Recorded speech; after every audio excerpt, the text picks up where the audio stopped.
kumbaga, lesson to para sa mga bata rin, mga nagsistart na parang, okay na mga ganyan, mga exercise, pero ang hirap ng, eventually, parang, ang hirap ma-enjoy. Ano lang naman, natuto ako mag-gitara 13, tapos dumating ako ng Canada 16, so konti lang yung time na in-spend ko doon. Ang pinapakinggan namin doon, puro mga emo na tsaka mga heavy, ganun. Naalala ko sa Pilipinas, ito, hindi na muna ako mag-name drop. May kilala ko isang vocalist na sikat na bandang kahit ngayon, babae siya, umiinom siya ng malakas lahat. Pero pagdating sa gig, ng major gig, hindi siya, pigil siya magsalita, pigil siya magkwento, ganun disiplina. Para talagang maganda yung outcome ng boses. Yeah. Ngayon siguro parang, kung wala magre-recording, parang hindi na siguro ganun kaseryoso kasi alam nila ma-adjust ng engineer, Time will tell, pero kaya nga, like 30 years later, and confident ako sabihin na yung mga music na mga dati, mga classic, is sila pa rin yung mag-i-stick sa'yo kasi sila yung may soul.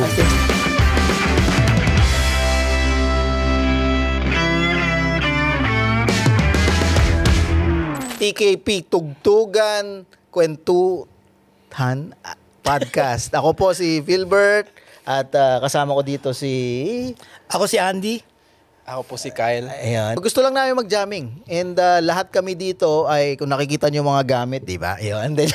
Wala sa amin dito musikero talaga. Wala, jamming lang talaga to. Alam mo dito sa North America, mahirap naman talaga sabihin na full-time ka musikero. So lahat tayo may kanya-kanyang mga trabaho na usually wala talagang kinalaman sa... Nagiging hobby na lang ang music dito actually. Tama. So walang kinasalaman sa music pero parang feel ko dahil laging malaking parte, I hope, sa mga buhay natin na music, hindi man ito ang mga full-time natin na parang yung outlet. So ngayon mayroon tayong may opportunity na ganito, why not? Ikaw Kyle, ano bang background mo? Patay tayo dyan. Filipino. Para sa mga hindi nakakalam. Yeah, galing ako sa family na puro musikero actually. So, tatay ko tumutugtog, mga kapatid ng tatay ko, mga bandista din. And meron kaming studio talaga ever since bata pa lang ako. Kaya iniisip ko kung hindi ako nahilig mag-music nung high school, one way or another, may matututunan ako instrumento dahil nga nakapaligid ako sa mga nagbabanda talaga. Nagkataon lang nung high school ako, first year high school, biglang sumabog yung OPM nung mid-2000s. Tapos lahat ng tao sa school nagigitara. Yun, kasama ako sa wave na yun. Basically, di na ako tumigil ever since. Ako naman parang ganun din kasi nung time na yung nasa high school ako, syempre, nahuuso nga yung mga bands. Tapos, yung mga classmate ko na nauwi din sa nagbabanda din. Ganun. Halos ang dami kasi sa atin talaga nagbabanda. Kumbaga parang yung time na yung kasi, syempre, parang ang sarap Ang sarap na parang sumabay sa ganun. Tapos ang dami pang bagong music na lumalabas. Yung mga punk, mga new wave, alternative, ganyan. So parang gusto mo lang subukan. Ako naman, nagsimula ba high school, banda-banda, mga cover. And then talagang, paggigitara. Pagdating dito, nagkatrabaho, naging busy. And then napadpad sa yung oras ay napunta sa video, sa side, sa pag-recording, sa mga live sound, ganyan. Hanggang sa ngayon na nasa broadcast, yun na yung career mo. Yun na yung career ko. So, yung pagdating sa music, at least parang nagkaroon ng overlap ngayon na nagagamit ko. Kapag katulad to, may ganito tayong may opportunity. Ganito buti ka nga Kasi ako talaga sa animation ako Kumbaga gusto ko talaga mag-music pero wala Yung alam mo sa spare time lang talaga. Gusto lang talaga nating mag-jamming. Hopefully, ma-inspire din lahat kasi, maski may kanya-kanya tayong mga naging banda o mga banda, like nakakamiss mag-jam. Outlet kasi to Outlet to Diba? Kumbaga, sa akin, halos lahat parang nagiging outlet ng music kaya malalaman mo minsan wala sa ibang tao. Kung ikaw, songwriter ka, madalas malalaman mo yung story ng Bago natin patuloy, muna tayo? Jam muna tayo. Jamming lang. So, paano tayo dyan? Sige, tignan natin. Kumagawa.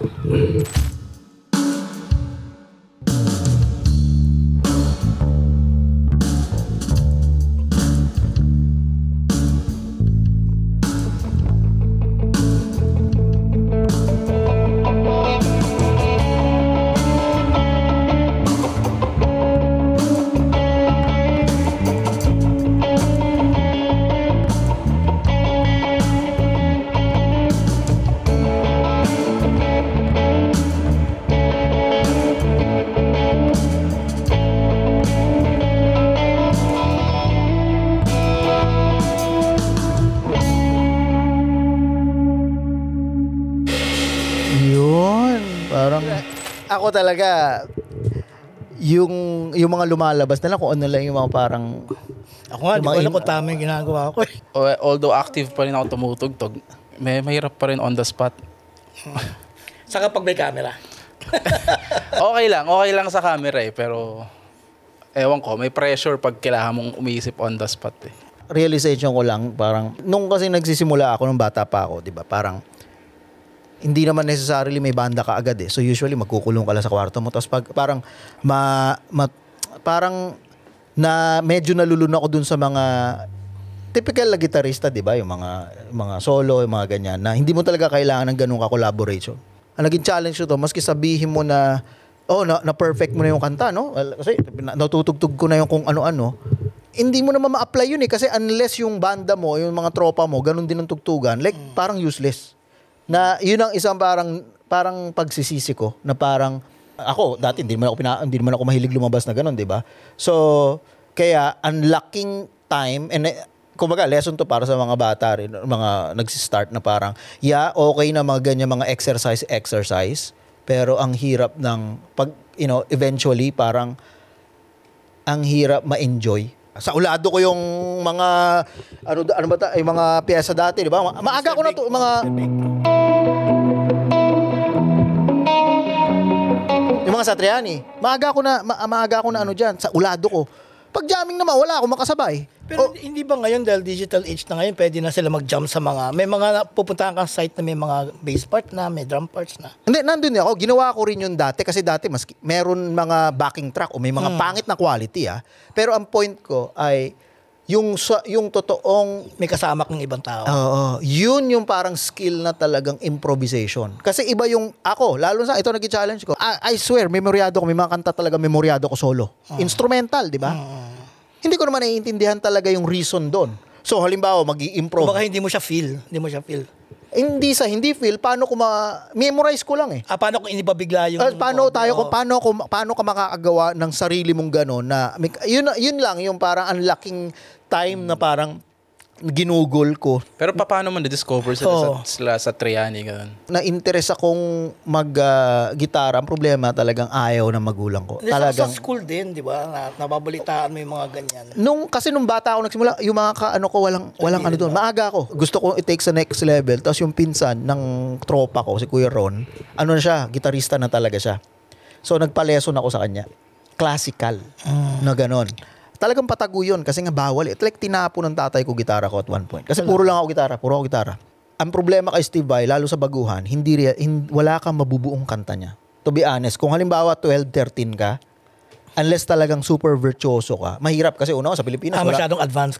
At saka yung gamit, wala akong whammy na mga at saka ilang taon ako noon, like again, 11, 12, 13, mga ganyan, no? So sa Triani, medyo mellow pa eh. So, na-discover ko yon. Tapos hanggang sa bibili ko ng tab sa Santa Mesa, papakinggan mo lahat. Hanggang sa makakaya mo. Medyo baliktad eh. Naalala ko sa akin, kaya medyo hindi siguro ako nakarelate. Nung ako natutong maggitara, yung music na tinutugtog ko, depende sa kung ano trip na ng mga kaibigan ko eh. Parang ang nangyari, kung ano yung pinapakinggan namin lahat, nagugustuhan ko rin naman eventually, hindi ko naman pinipilit yung sarili ko. Tapos naging yun na yung direction ng music. For some reason, madali rin ako maka-adapt kasi lang naman, natuto ako mag-gitara 13, tapos dumating ako ng Canada 16. So, konti lang yung time na in-spend ko doon. Ang pinapakinggan namin doon, puro mga emo na tsaka mga heavy ganun. Tapos pagdating ko naman ng Canada, nakakilala akong bagong sets ng friends. Ibang-iba din yung music na tinutugtog nila dito. Dito ako na-introduce doon sa mga sobrang indie or yung mga sobrang worship na influence na songs. Na-adapt ko rin, na nagustuhan ko din naman. Hindi ko alam kung bakit. Pero ikaw ba is 50-50? Kasi ngayon, drummer ka. Alam ko, pagka una kita nakilala is drummer ka. Diba? Nung bata ka pa noon. Pero gitarista ka rin talaga. So anong balance mo sa tingin mo? Hindi ko masabi. Kasi kahit nung nasa Pilipinas ako, may banda ako na gitarista ako, may banda ako na drummer ako. Siguro ganoon din nung dumating ako rito. So pag tinatanong ako anong main instrument mo, hindi ko alam eh. Parang kahit game eh.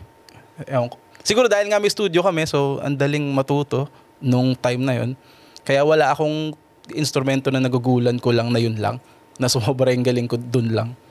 Kaya medyo weird siguro yun or mostly. Ikaw, Andy? kasama ko nung nagbuo kami ng banda, ang gusto nila new wave. Gusto ko rin naman new wave, pero meron ako certain bands na new wave na gusto. Pero syempre nasusundan yung buong grupo. Hanggang sa nagustuhan ko na rin. Ganun. Singer talaga ako noon, hindi ako nagbe-bass. Nag-bass na ako nung Sample nga. Pag nasa banda ako, ang galing ng gitarista, kaya hindi ko pwedeng ma-overtake kumbaga, hindi ko kaya. So, napunta ako sa bass. Jamming muna. So, ito ayoko naman makopyright tayo. Yun nga, yung una ko natutunan ay yung Always With You, Always With Me. Sinong artist doon? Sa Triani. Hindi ko alam. So, hindi. So, actually, yan yung mga nagmamanifest sa, yung later on, hindi mo iniisip, hindi mo ginagaya, pero wala, yun yung parang naging, parang malaking influence sa'yo. So, parang, kunin natin halimbawa sa G, no? G major na, so, mo lang, so, try ko natin sa G major.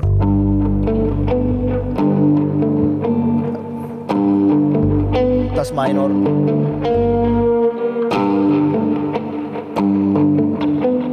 Parang pag ganun-ganun lang. So sa G lang siya, G major minor. Try lang natin, okay?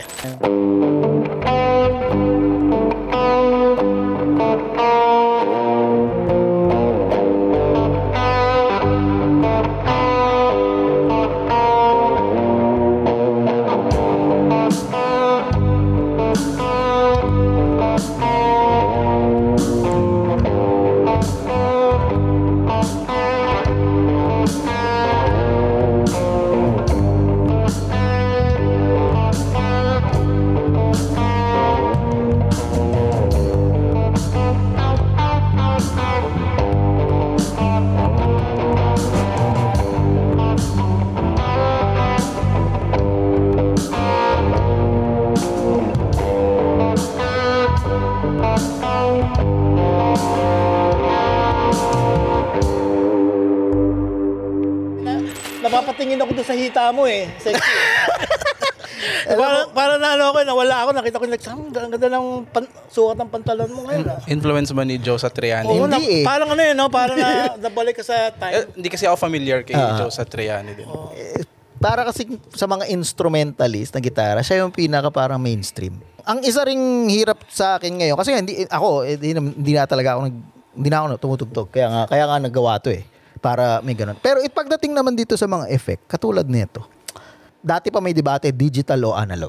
Okay? Dati parang hindi na debate yun Kaya ka nagdi-digital is hindi mo afford. Parang gano'n, di ba? And kailangan mo na marami effect. Pero ngayon na iba na ang mundo ng mga digital. Gumanda na yung digital. So parang kumuha rin ako ng, I think ito yung pinakamurang digital na ganito. Kasi yung mga panahon ngayon, yung mga quad cortex, yung mga modeling na ganyan, di ba? Sobrang mahal. Sobrang mahal. So hindi parang hindi ako worthy na sa oras na ini-spend ko. So tinry ko tong Valiton. Buti nga ko, may effects ako, wala. Hindi mo lang nadala. Hindi ako nag-effects actually sa bass. Ako, ang struggle ko ay ang hirap i-dial. Yung iba sanay, and para sa ganito mga mas impromptu, alam mong, ako, ang dami ko pang gustong i-adjust. Parang hindi ko alam kung ano talagang rinig sa sa headphone o sa So, ganun. The more time na i-spend mo lang, mas ma-figure out mo. Ako ganun na ganun din. Pero may something din, kapag talagang gumagamit ka na ng digital for the longest time, minsan mayroong siyang mga similar na features lang sa iba. Isa nga rin yung dahilan kung bakit nga nabuo to is para mapilitan ako personally na magkalikot at mag-practice din. Well, ako kahit madami akong banda, hindi naman kami nagja-jamming ng ganito. Ng 1 minute? Hindi, yung mga jam. 1 minute. Sa amin usually, pagka nakakapag-jam kami ganito, nakakabuo nung kami bagong kanta. Siguro, kapag yung original band, yung tinutugtog mostly ng banda nyo, hindi kayo nagja-jamming ng ganito. Ewan ko, siguro sa generation ko, puro gagawin ko na yung kanta sa computer, paparinig. Ganun yung jam walang ganito Naalala ko lang kasi nung bata ako, nung hindi pa ako masyadong hindi pa ako tumutugtog or nagsimula ako, napapanood ko yung mga tito ko, mga kuya ko. Ang ginagawa nila dati, kaya ako na medyo reminiscent siya, is pag magja-jam sila or gagawa ng tunog, kunyari magkasama sila sa studio, kunyari sabi niya, gawa ka ng tunog sa sabayan, parang ginagawa natin, tas add-on, tas mabubuo siya as a song. Nung time naman na nagbabanda na ako up to now, never naging ganun kasi yung proseso namin. Bakit? Hindi ko alam dahil digital age ba yun? Kunyari, sa isa kong banda, yung Colin Sick. Okay. ginagawa ko mag-isa yung mga song tapos papakanta ako na maglalagay ng lahat, instrument. Paparinig ko na lang Pati sa banda yung tono after. ng pagkakanta, ikaw na. Hindi, yung tono, yung vocalist. Okay. Pero lahat, ako na. Or minsan may kanta siya na sinulat niya sa acoustic. Sasabihin lang niya sa akin yung Sa arrange mo. ganito yung gusto kong tunog. Gagawin ko na sa computer. Ano ako na sasabihin niya sa'yo? Sabihin niya lang na ganito yung gusto niyang tunog. Or, babe, gusto ko. Ayan, mahal. Ayun na. Gusto ko ganito sana Ayun na. tunog. Matawa ka na ha. Oh. Kahit saan, kuwari nagdadrive ako o kahit umi-EBS o ano man. Pag may naisip ako, na-record ko sa cellphone kagad. May mga kanta kami na sobrang tagal na wala pa rin permanenteng lyrics. Nagkakaroon na lang siya ng lyrics pagka yung recording. Kasi nga sa sobrang, minsan excited, gusto na namin buuin na to a point na, sige, tugtugin na natin kahit na hindi pa siya talaga siyang kumpleto sa lyrics. Meron na siya mga certain words na nalagay ko na doon na medyo permanente na. Pero hindi siya yung talagang word for word na meron na talagang permanent na nakasulat, ganon. So, yung parang ganon yung nangyayari sa amin. So, ganon din sa Trigger X actually. So, basically, hindi nagsisimula sa amin sa lyrics yung kanta. Nasa melody, balat muna. Ang medyo alarming lang sa akin kasi nakita ko yung evolution din ng pag-create at lahat tayo sa certain degree nagsusulat. Okay. Yung sabi nga ni Kyle na parang ngayon kasi technology na so parang medyo yung collaboration na re-redefine. And ako naman ang obserbasyon ko, ang natatakot ako ngayong panahon nga ng mga AI. Parang kasi dumaan ako sa kinonsider ko sarili ko halimbawa na pagdating sa pagmi-mix, pagdating sa lahat, 'di ba, banda. And meron ako mga tools ngayon na alam mo yun, na nakikita na parang Yung talagang, yung kumbaga pinaghirapan ng sobrang tagal na panahon tapos ngayon nasa AI na lang, ganon. AI at saka in general yung tools, halimbawa na lang sa tuning, vocal. Ito, dati pa namang merong mga Antares, Melodyne, di ba? Pero ibang level na ngayon na parang okay yon baka correction, okay. Pero yung pagdating sa pag-create at pag-collaboration, halimbawa na lang may mga tools ngayon na automatic na yung mga chord progression na maski wala kang alam sa theory. Okay, is nando na Like, kung ano-ano mga inversion, kung ano-ano mga Kumbaga kahit sino pwede nang gumawa. Masasabi mong And walang problema sa kahit sino. I mean, end of the day, better na nagke-create ang tao whether through AI o through hindi. Pero meron kasi ako nakitang AI na ibabaksakan mo lang siya ng lyrics tapos gagawin na niya Yun ang na-wild dun di ba? Unti-unting nawawala ba? Or Ibig sabihin, hindi mo na kailangan talagang mag-aral ang instrumento para maging musikero. Parang ganun. Parang ganun. Parang mga fill in the blanks na. Na-fill in the blanks na yung mga... Sa tingin nyo, is it good ba yun or bad para sa... Ewan ko, sa amin sa animation kasi, yung AI, tool lang siya. Hindi siya talaga, hindi pa niya kaya talaga yung, kasi syempre, yung gagawin may emotion, iba di ba? Iba pa rin pag tao gumawa. Pero nga, sa music, ganun. sa music, parang ganun din di ba? Kasi may kilala akong mga beatmaker ng hip-hop na hindi natin papangalan. Hindi siya marunong tumugtog kahit pero galing gumawa ng beat. Hindi doon nagtataka Minsan yung essence nung... baka nanood na rin yung creativeness niya, di ba? Yung pagpili ng mga tamang beat na mag-work sa ganitong scenario. Although, minsan ma-appreciate mo yung gawa niya, pero at the same time, may isip mo na hindi naman wala tong alam sa pagtugtog or kahit anong knowledge sa, di ba? Gets ko. At sa akin, hindi lang sa pagtugtog. Alam mo, hindi naman lahat ng musikero is ini-expect mo na tumugtog ng instrumento kasi yung iba kung ang instrumento mo is yung vocal cords mo. Tama. Counted din yun, okay? Pero yung minsan yung nagagawa ng AI na inaalis yung creativity at saka yung collaboration. Paano pa kayo magko-collaborate? Hindi ko na kailangan ng session drummer. Naalala mo yung nakwento mo sa akin na, uy, alam mo, merong kang nakitang parang ad ng isang AI software na pwedeng, kuwari meron kang music, pwede niyang hiwalay-hiwalay lahat, himay-himayin, kumbaga. Ngayon, malalaman, kung gusto mo eksaktong malaman yung ginagawa ng artist, malalaman mo kasi nga, nakahiwalay-hiwalay na lahat. Yeah.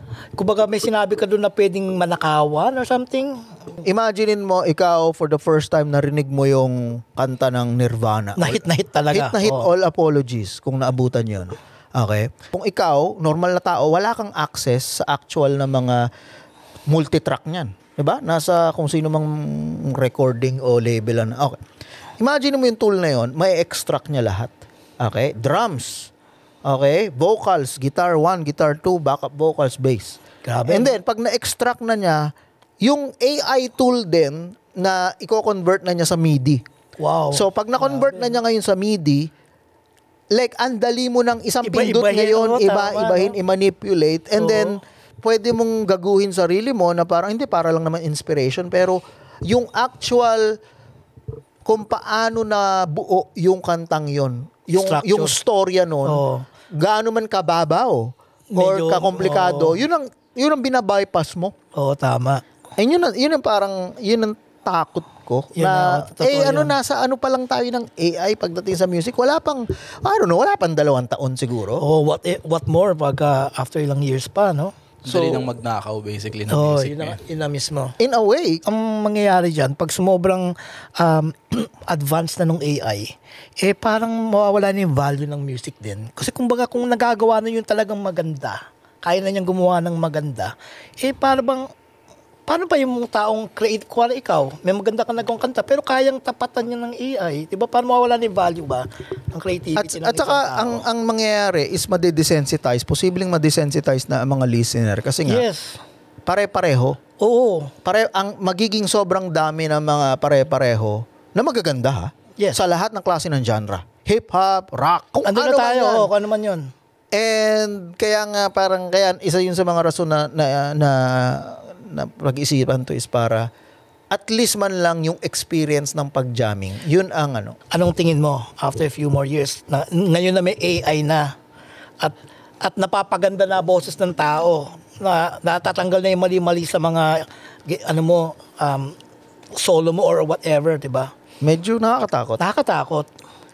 Yung nga lang, wala pa rin talaga yung mismong puso. Nandun pa rin I think, I don't know, sa advancement ng AI, pero yung pa rin tingin ko ang Meron mang again, napaka-gray area niyan. Pwede ring ang mga AI pwede ring sonically, musically is may puso. Kaya nga ako hindi ko na iniisip sa yun. lyrics. Maski lyrics, nakakatakot. Ang iniisip ko na lang ngayon nga, ang hindi nila ma-replicate is yung experience ng trial and error ng pag-jam, ng collaboration. In person, 'di ba? Na parang may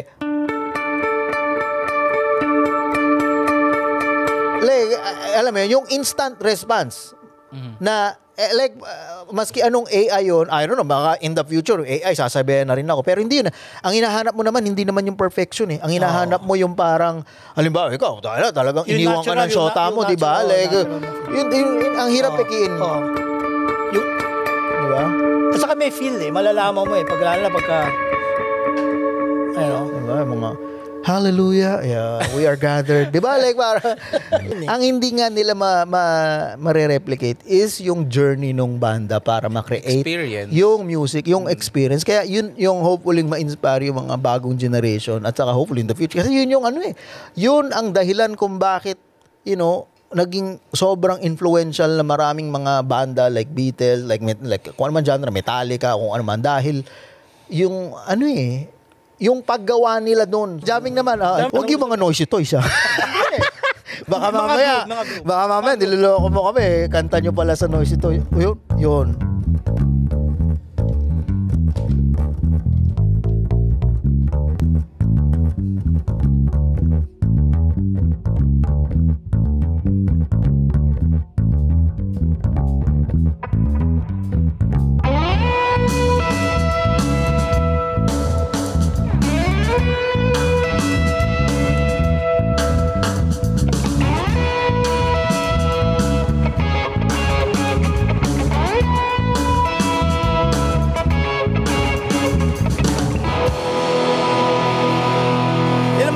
dito kahit na yung enjoy ka lang diba? Kahit sumabit, parang okay lang. Yung alaskahan after, di ba?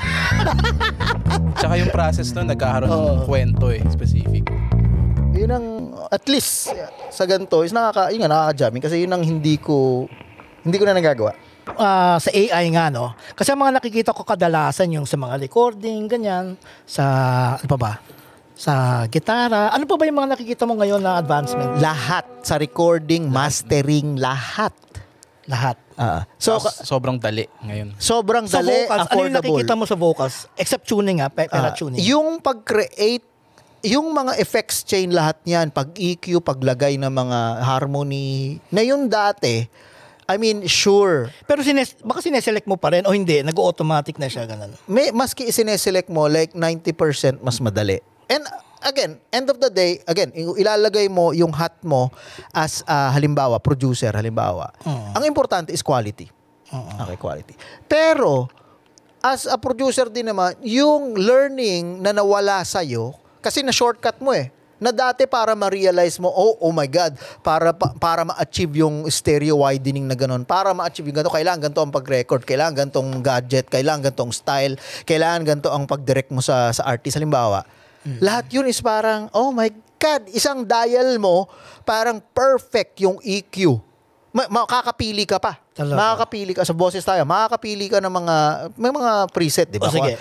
Ako kasi medyo nainis ako sa ganyan Kaya parang ayoko sumuporta muna dyan. Siguro kung gagamitin ko man, pag talagang hindi ko nakuwari kaya, ganito, o kuwari na trabaho ko, kailangan ko padaliin yung trabaho ko. Pero as a hobbyist lang, na ako lang. Nag-record lang ako ng sarili ko. Hindi naman ako producer. Para sa akin yung parang pang-sarili lang, kumbaga. For context lang, hindi naman sa nagpapaka-technical. Hindi ako 100% kasi na-relate dun sa, parang gusto ko lang itanong, ano ba yung proseso nyo dati? Paano ba yung dating way before yung mga technology ngayon? Or yung earliest na naalala nyo? Ako kasi, alam mo, sa malaking part sa akin Analog is talaga nag-record, as a recording, no? Sa recording na nagre-record ka, producer, kung ano tawag. Yung pag-create ngayon, vocals lang lahat. Sa sinasabi ko, vocals lang Yung pag-create ngayon ng mga tracks ng vocal, na dati, yung pag-create ng mga harmony, sisiguraduhin mo talaga yung timing, yung mga hinga, lahat, yung enunciation, pati minsan mano-mano mo kakatin yan para ililinya mo yung mga sa mga, and then, paano mo rin siya mamimili ka ng mga, yung mic na gagamitin mo, yung EQ, talagang paglalaruan mo lahat yan. And ngayon, positioning pa. Lahat talaga. Ngayon ay para ma-achieve mo yung mas magandang quality, talagang isang plug-in. Nakikita ko nga yung sa vocals yata yun, yung nagagalaw na nila talaga, napapahaba na nila yung sustain yan, lahat. Kumbaga parang kung may isang taong sumabit-sabit sa pagkanta, kung tutuusin, kaya nilang remedyohin. Ikaw na lang, ito Kyla, bigyan kita ng idea. Dati, halimbawa, panahon kanina Freddie Mercury pa. Imaginein mo, walang auto-tune pa, 'di ba? So, ayun disiplina mo na irerespeto mo yung vocal cords mo yung para ma-hit, para maging consistent. Si Michael Jackson, no? Lahat 'yan. Hindi pwede na. Tama. Hindi pwede pwede na sa attitude kasi meron namang meron namang undo, meron namang take 2, take 3, take 1,000. May auto-tune naman, meron namang yung engineer naman malupit. So, grabe na ang mga hardware ngayon at saka software. So, ano ang pwedeng maging impact nun para sa'yo as a vocalist, di ba? Yun yung malaking impact yun. Nakakatakot. Actually, malaking impact yun. Malaking impact Disiplina. Yun. Disiplina. Actually, mawawala yung disiplina. Naalala ko sa Pilipinas, ito, hindi na muna ako mag-name drop. May kilala ko isang vocalist sa sikat na bandang, kahit ngayon, babae siya, umiinom siya ng malakas lahat. Pero pagdating sa gig, ng major gig, hindi siya pigil siya magsalita, pigil siya magkwento, ganung disiplina para talagang maganda yung outcome ng boses.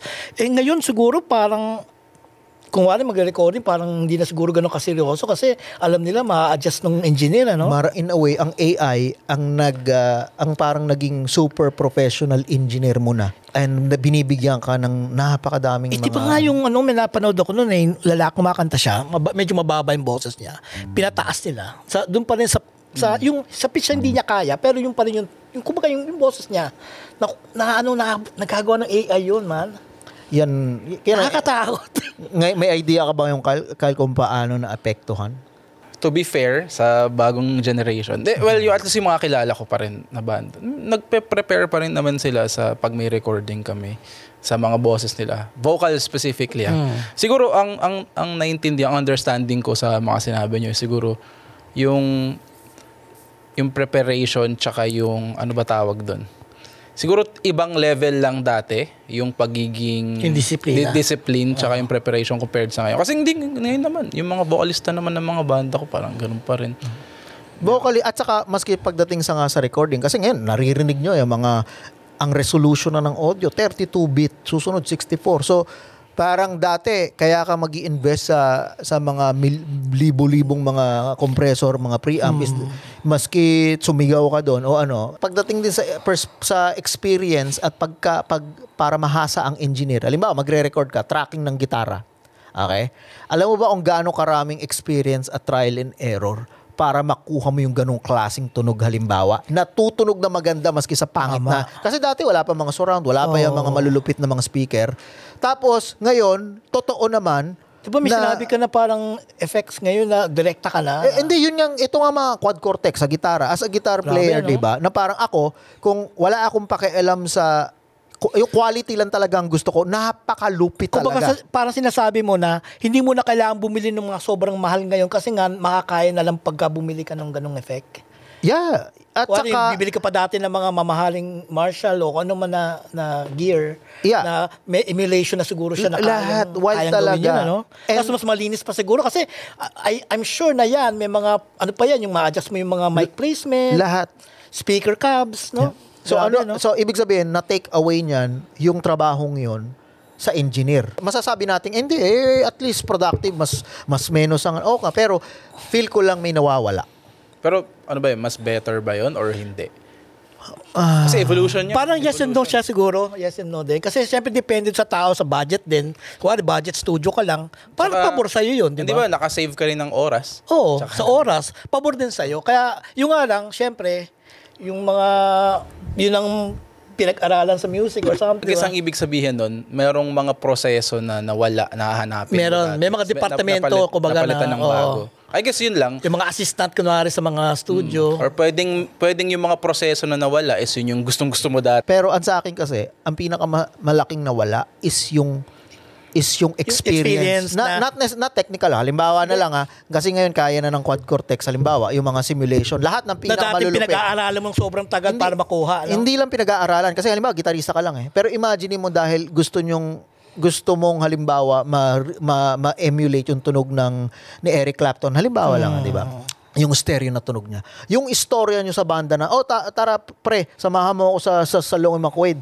Ihiramin ko yung Fender DeVille at saka yung balik tayo tapos magdadrive sila. Lahat yun. Napakaliit yung experience na yun na parang, tapos pag magre-record na kayo, oh my God, pare, pangit naman ang tunog. Baka yung mic. Tama. Yung mga ganun ang nawala. Kasi ngayon nga, isang salpak. Saka yung mga trial and error fan. Yung trial and error. So for sure, yung human feel, medyo nawala. Yung experience. Yung experience. And yun ay marami kang natututunan doon. Tama. Hindi lang sa, technical na natutunan mo, pero yung mga memories nga, not necessarily musical o technical, pero okay, yung banda, magkasama tayo pumunta, out of stock ng gantong model, napilitan ka ngayon magpalit ng tube kasi na burnout ka, so napilitan. And yun lang, maski mali o hindi successful, yung ganong journey ang parang nabawasan o nawala. Kasi ngayon, isang plug mo, boom, ang lupit. Perfect na kagad. Ito, yung debatable na yung ganyan tunog na may ganyang emulation na parang, holy hanapin mo pa dati yan. Dati, paano yan? Anong effect yan? Anong effect? Tama. Pero generally, kunyari sa sound, kunyari banda, sa tunog ng banda. Kasi ako ang na-notice ko din, dahil nga sa technology, yung tugtugan ng mga banda today is sobrang technical na. Ibang-iba na sa music dati. Parang yung influences din ng mga nung mga lalo na yung mga batang up and coming, pagaling ng pagaling. Kunyari, for example, nung 90s, Eraserheads. Yes. Very basic alternative rock. Pero sobrang laking banda. Yes. Balik natin couple years back, Four of Spades, sobrang technical. Masasabi mo ba na dahil mas technical yung tugtog nila, mas malupit sila kaysa sa Eraserheads? Parang ganun, anong tingin nyo sa ganun? Pero yung music naman kasi ng Four of Spades, dahil yun sa evolution ng technology, kaya ganun sila. Time will tell, pero kaya nga, like 30 years later, and confident ako sabihin na yung mga music na mga dati, mga classic, is sila pa rin yung mag-i-stick sa'yo kasi sila yung may soul. Sure, Four of Spades. May mga gustong-gusto akong kanta nila, pero bilang. Hindi sila ng culture revolution, halimbawa ng E-heads, di ba? Na sobrang mga basic, sobrang Actually, ganda nung pagkakasabi mo dun, kuya. Kaya siguro ganun din yung epekto ng heads, di ba? Tsaka ng mga parokya nung time. Saka yung sa pagkagawa talaga nila ng kanta, ang bilis ng oras, no? Again, maraming salamat kasi naging parte kayo nito ang unang episode natin. And again, ang point nito, yun nga, yung marami ko ngayon natututunan, ano mga storya at saka mga yung sa mga journey nyo. Ako marami akong natututunan. Ako marami akong natututunan Yung din. fact lang na magkakaiba tayo ng era ng music. I guess Yun. yun yung isang magandang ma-share dun eh. At saka Again, maganda rin yung mga narinig din natin kay Kyle na yung nga sa mga sa technology rin, yung paano yung way nila na pag compose ng kanta, ganyan. again, maraming salamat. And yan, kayo, jamming lang. And sa mga nasa banda dyan, like, and lang, rock and roll. Magja-jump pa ba tayo na isa pa?